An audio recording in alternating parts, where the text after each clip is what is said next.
Everyone, I just wanted to do a video. I know we're all going through a wild time in the world right now, and I know puppies are starting to become a really big thing. Everyone's thinking it's a great time to get a puppy, which sure, maybe it is, maybe it's not. I get like you wanted to get a puppy because you've got some time home right now, but hopefully that's not going to be the case forever. And this has nothing really to do with the timing to get a puppy.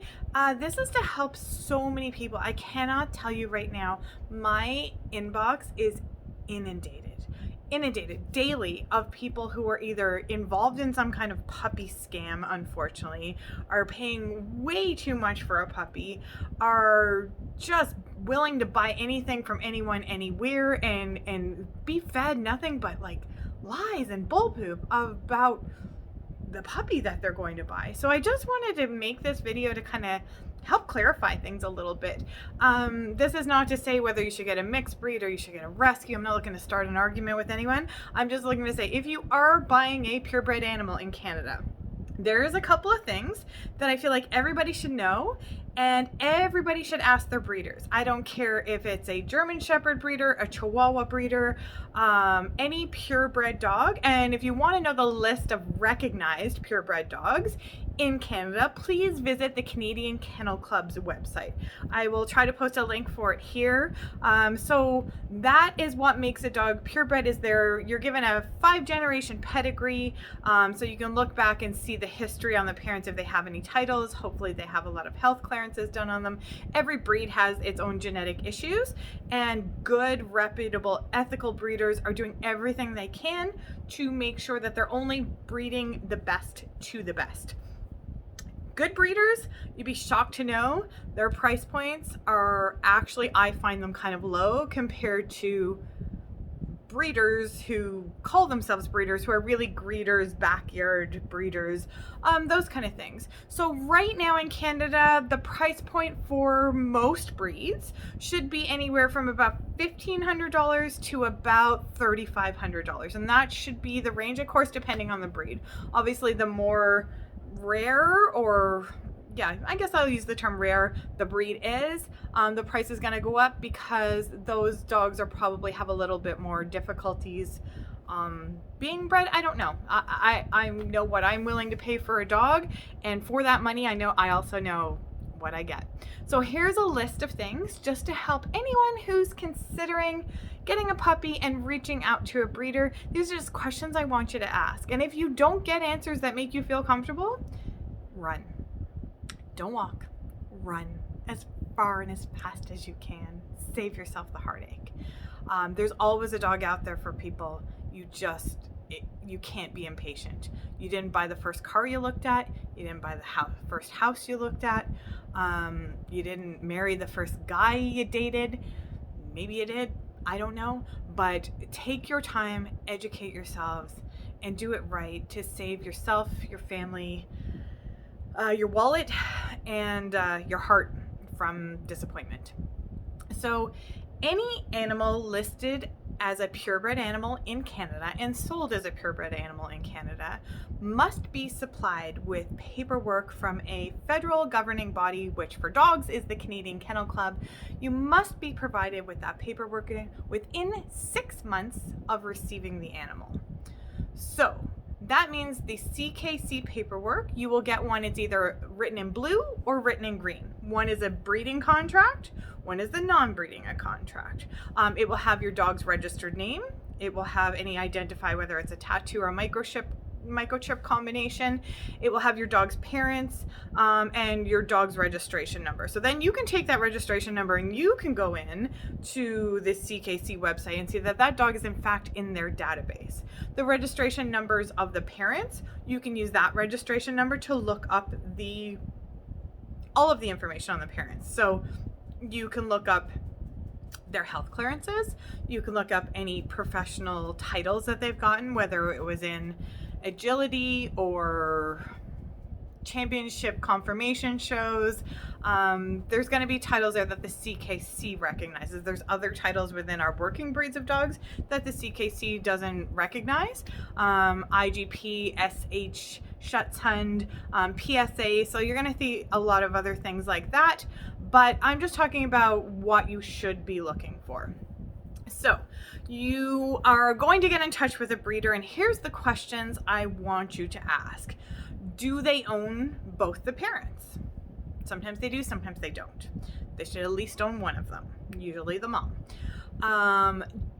Is this the mother's first litter? If not, how old are her previous puppies? Can you see or get in touch with any of those previous puppy owners? What vet does the breeder use? Also ask if you can have permission to call the vet to see if there's been any huge medical issues. Some breeders will divulge that information, and some vets will, and some won't, but it never hurts to ask. Where are the puppies raised? Are they raised in a home? Are they raised exclusively in a whelping box? Do they take their puppies out for social and environmental exposure? And this, I can't tell you how important this is.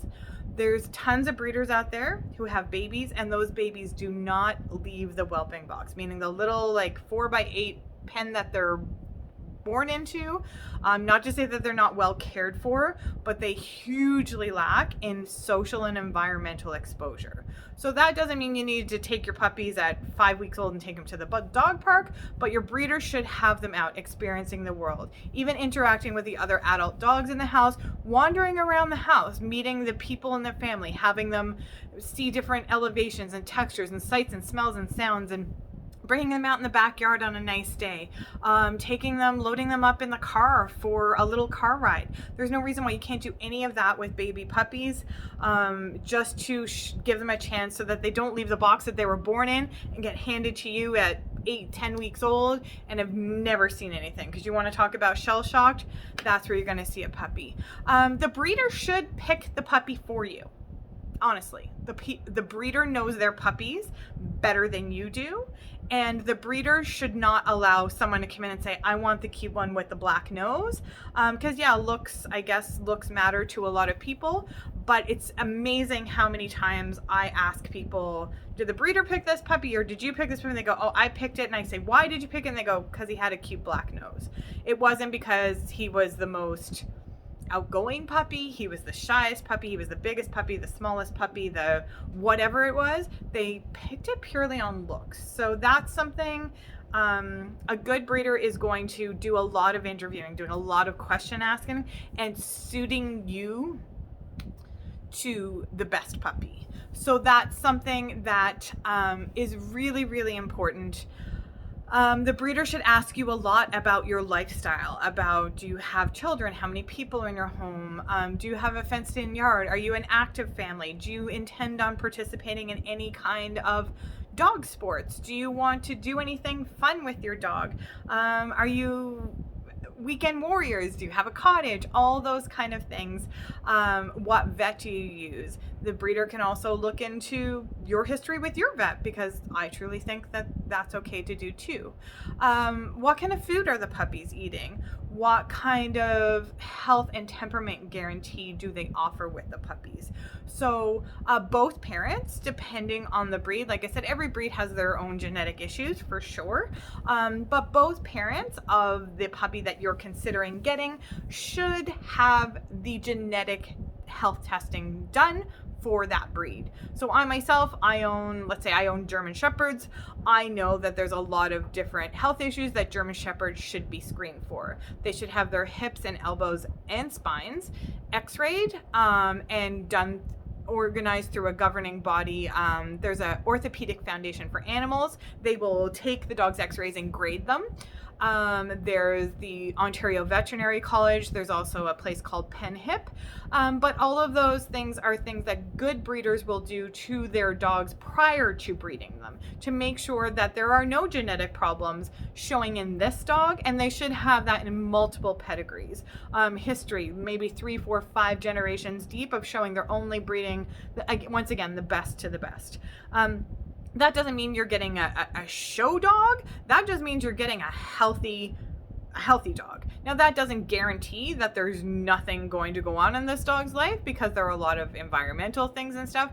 But again, most good breeders will only breed a dog if they've done the health clearances. So every breed has their own genetic weaknesses, and every breeder does their best, every ethical breeder does their best to make sure that they eliminate that from their breeding stock. They also have some kind of title on them. So whether it's a conformation show, which is kind of like the doggy beauty pageants, because every dog has a breed standard that they should meet, there should be no such thing as a 140-pound German Shepherd. There should be no such thing as a 90-pound Golden Retriever. There should be no such thing as a 45-pound Jack Russell Terrier.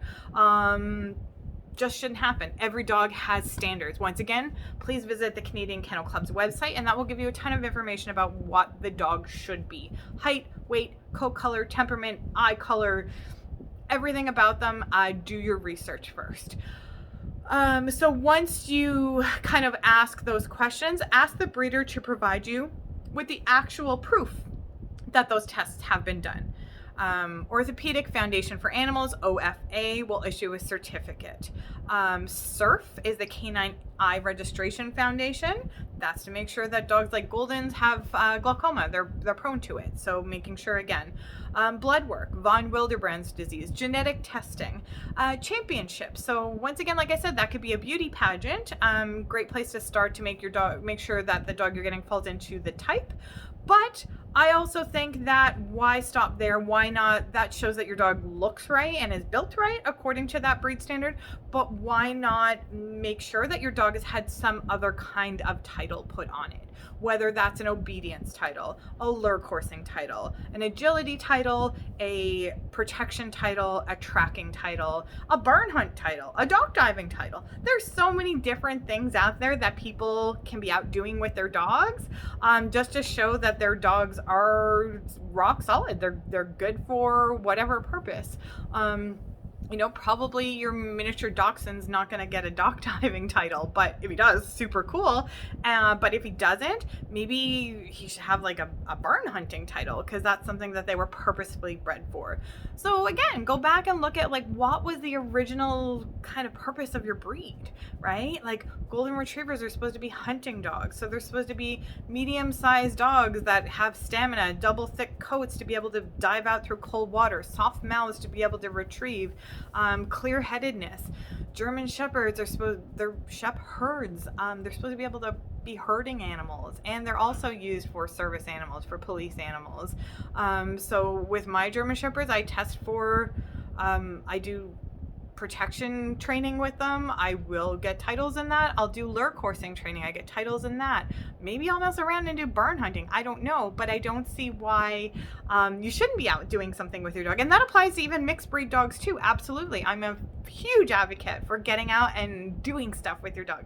It's not about the ribbons to hang on the wall. It's about the fact of building a cool relationship with your dog and getting out there and really, really doing something fun and exciting.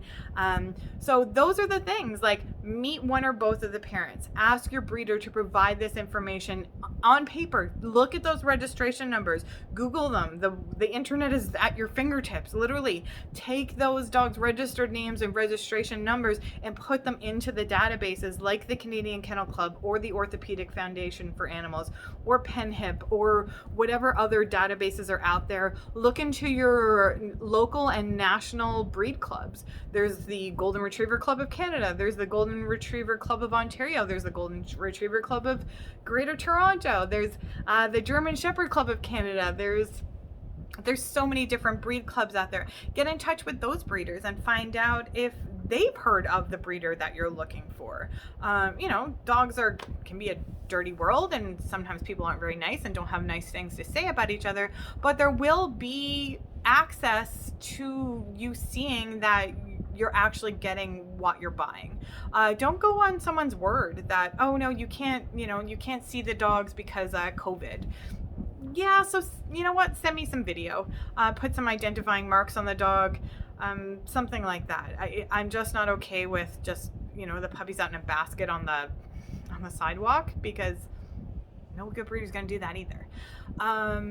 Make sure, ask the questions. Were the puppies, Have they been out as much as they can be out, environmentally and socially exposed? Have they met other dogs? Have they been around children? Have they been through different parts of the household? Have they heard loud noises? Have they been on slippery floors? Have they been outside in the snow at this time of year? Ask those questions. Don't be afraid to ask those questions. As far as price points, like I said, $1,500 to $3,500 should be what you expect to get for a purebred animal, as well as being provided with the Canadian Kennel Club or governing body from that country.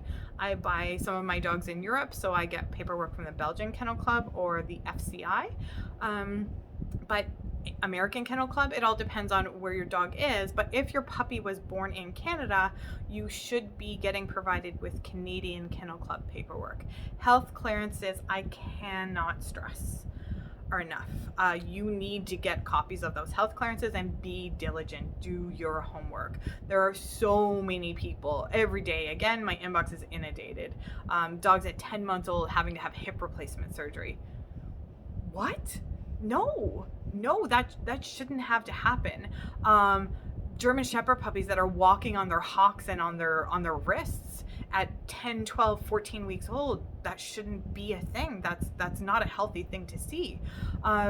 So please do not let someone rip you off and break your heart and set you up for a lifetime of heartache, because once you get that dog, you know you're going to do anything to try and do your best to keep them healthy and happy. But if the cards are stacked against you, you're on a long, devastating road. Once again, this is not about should you buy a purebred dog. It's just if you're going to buy a dog and you believe that you're buying a purebred dog from an ethical, reputable breeder, these are the things you should be looking for. Mixed breed dogs like Doodles, let's just touch on those for a minute, will we? They're not purebred dogs. They're not. If you take one golden retriever and one poodle and put them together, it's a mixed breed dog. There's no such thing as a purebred doodle of any sort. If you mix two different things together, if I have black paint and white paint and I put it together, I get gray paint. I don't get a new brand of paint. I get gray. So it's literally like, please do not think that paying an astronomical amount of money for a mixed breed dog is a good thing to do. Each one of those breeds has their own genetic problems. So if you're going to look at buying a doodle of any mix, ask for genetic clearances on those parents as well, because they're both purebred dogs and they should both have it. Or don't pay $3,000 for a mutt. Just don't. What else can I tell you guys? If your breeder asks for a huge deposit, non-refundable, don't give them your money. You haven't met them. You haven't seen the dogs.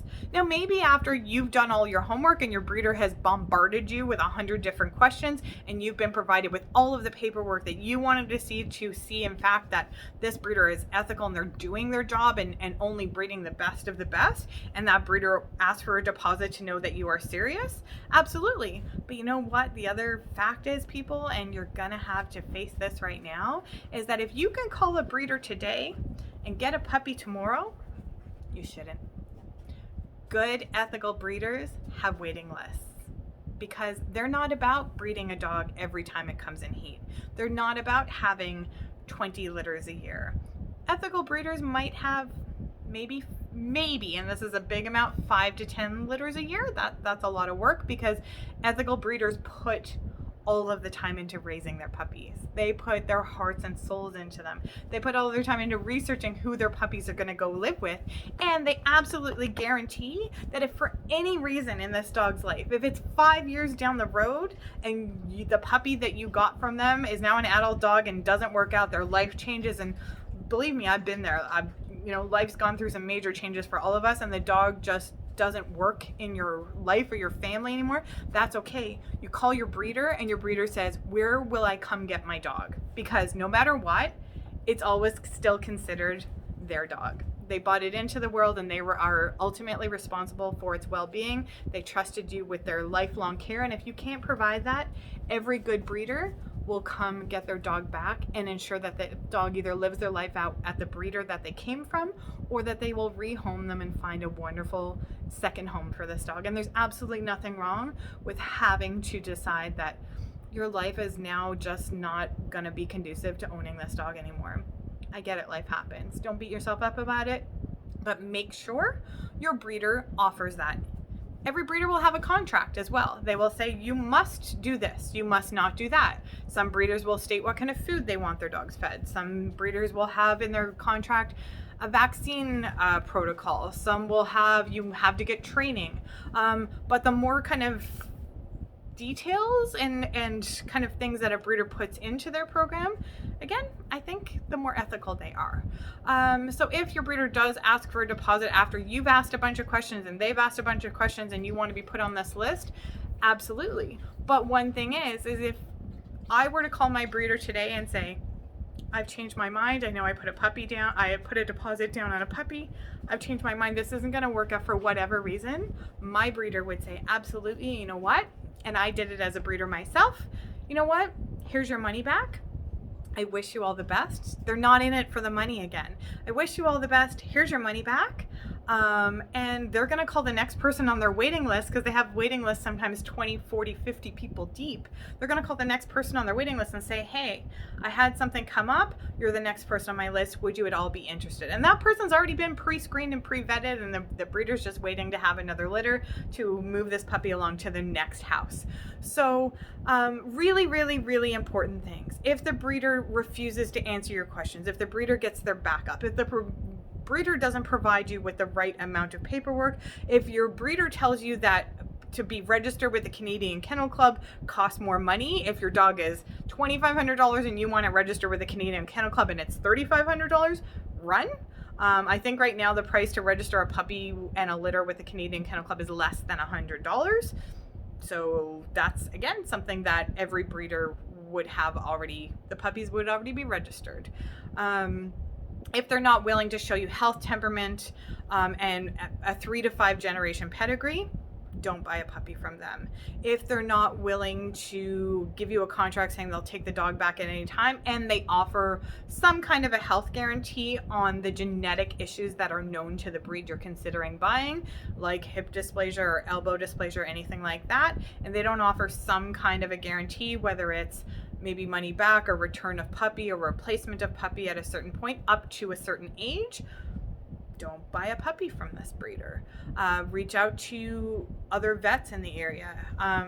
Go on Facebook, find dog groups and reputable breeder groups. There's so many of them out there. Ask questions. Again, take it with a grain of salt, because unfortunately in the dog world, as in any world, there's always competition, and people are willing to say some mean things sometimes that aren't exact truths about other people and their dogs. But we just want to see that puppy people with their hearts on their sleeves and their money in their wallets that aren't getting ripped off. If your breeder changes the price, I literally just had an email the other day. A lovely couple put a deposit down on a puppy. The puppy wasn't even born yet. They were so excited. Put a deposit down on a puppy. The puppies were born. They heard back from the breeder. At 5 weeks old, they called to see how their puppy was doing. And the breeder said, oh yeah, you know what? If you want this puppy now, I've doubled the price. And if you don't give me what I'm asking, you don't get a puppy. They were on a wait list for over 6 months to get this puppy. And now, A, they're not going to get their deposit back, and B, they won't get their puppy unless they cough up another $1,500. So the puppy went from $1,500 to $3,000. And that's the day that we're living in now, because pandemic puppies, everybody's home, everybody wants a puppy. So please do not let the puppy mania blind your clarity. Use your common sense. If you were buying anything else, and yes, unfortunately, in the eyes of the law in Canada, animals are considered property. So look at it as it's a business deal. The same as if you were buying a house, or you're buying a car, you're buying a Sea-Doo or a boat, you're going to enter into a sales contract. You're going to be responsible for certain things. Even the warranty on a car. If you don't maintain the warranty on a car, they're not going to cover it if the engine falls out, right? So look at it that way. You are entering into a sales contract with a breeder. So they will have their things that they're responsible for, and you will have your things that you're responsible for. Do not buy a dog and say it's purebred without papers, because it's not purebred then. That's what makes an animal purebred, is registration papers with a federal governing body. from whatever country that that animal was born in. And since I'm in Canada, I'm going to use the Canadian Kennel Club for examples. There's some breeds that are not recognized by the Canadian Kennel Club. They are recognized in other countries. So ask if the parents have the paperwork from those countries. Again, my dogs come from Europe, so I don't have Canadian Kennel Club papers on all of my dogs. It's a process to change them over from another country, but they have paperwork from some country. So just make sure that if you're buying an animal as purebred in Canada, that you are given the proper information. Health clearances really, really, really matter. No breeder out there should be breeding not knowing what they're breeding genetically. They don't know if there's health issues, and there's health issues in every single dog. And once again, this is not a debate about mixed breed dogs are healthier or whatever, because not always the fact. I'm just looking at protecting people from getting ripped off and scammed in this day and age when people are so desperately seeking puppies because they have the time and availability that they're home, but they're totally getting ripped off and they're not getting good quality puppies from reputable, ethical breeders. So please do your homework. If you have any questions, I would love to help answer them. But just because you own a purebred dog or what you consider to be a purebred dog, and you think they're cute, doesn't mean you should breed them. There's a lot of steps. I plan on starting to breed again this upcoming year, and I'm doing about 10 things. I'm spending probably close to about $10,000 on my dog before I ever breed her. And that's right now still a dream because I have to do all of the health clearances, all of the genetic testing, changing of her paperwork from one country to another, and titling her before I would even consider breeding her. So just because she's a beautiful animal and she's brilliant and smart and she's my right hand, I don't think she's worthy of breeding yet, because I need to get those things first. I could sell these puppies all day, every day, tomorrow for an exorbitant amount of money. But I'm not even gonna breed her until I know she's worth breeding. As far as temperament, she's great. Structure, rock solid. Health clearances, we're working on that. And by the way, no dog can have health clearances.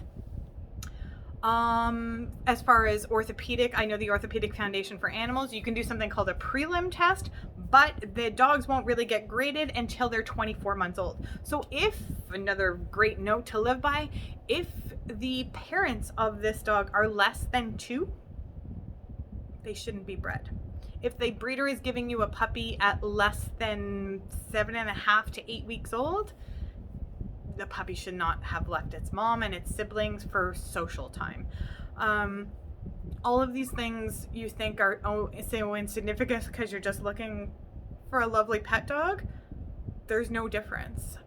When I sell my puppies, I don't consider them, there's something wrong with this one, so I'll give it to a pet dog home. All of my puppies are equally as formidable as the next. Temperament wise, I'm going to obviously suit a calmer, less drivier puppy to an active pet family. But I'm not going to say that, you know what, this dog is any less quality than the next puppy that I put out there. So ask all these questions. Reach out to me.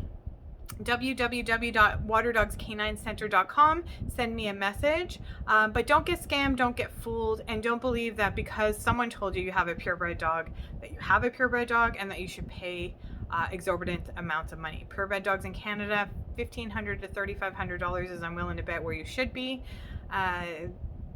Rare colors run like hell. There shouldn't be rare black golden retrievers. Lilac, Merle, tricolor, those are all things you don't want in a dog. Dilute, silver Labradors, not a thing. Hate to break it to you. Nope. Labrador retrievers come in 3 colors: chocolate, brown, black, and yellow. Those are the colors. Golden retrievers come in all shades of gold, from pale creamy ivory to almost Irish setter red, and that's okay. German shepherds come in different coat colors too. There's sable, there's black and tan, there's bicolor. They don't come in gray. They just don't. Poodles. Again, all this information is available to people. So if people are breeding and advertising rare Merle, tricolor, mutant miniature whatever. No, don't. Do your research. If it's not a recognized breed, run the heck away from it. Do not put money down unless all of your questions have been fairly answered and all the information to you that you requested has been provided, and you've researched that deep and you've reached out for help to one of your breed clubs or your breeder who's willing to give you references. And then, and only then, if you feel comfortable, sit and wait. You're going to sit and wait on a list, absolutely, because you shouldn't be able to get a puppy in the blink of an eye. Sit and wait on a list. You want to get a house, you go to the bank and apply for financing, right? So you had to sit and wait. You had to do a lot of things to prove that you were willing of carrying a lifetime commitment of a mortgage, a house, whatever it is. A puppy is no different from an ethical breeder. I'm going to do a little bit more of these series. I'd love to hear feedback from you guys as far as maybe you'd like to talk about certain breeds, and I can find other phenomenal breed experts in that area, health clearances, different dog sports that you can get into. There's so many different things out there, but I'd love to hear feedback from people as to just questions in general. What you think they should do about a puppy. Give me a scenario that you're considering. How can I help? How can I bring in some other experts? And I'd like to start this as a really interesting series that we're going to do here, just to help educate people in this crazy world that we're living in right now. I don't want people getting ripped off, and I don't want their hearts aching. So thank you so much for watching this video. I hope you got a little bit of information from it. I will see everyone again real soon. Bye.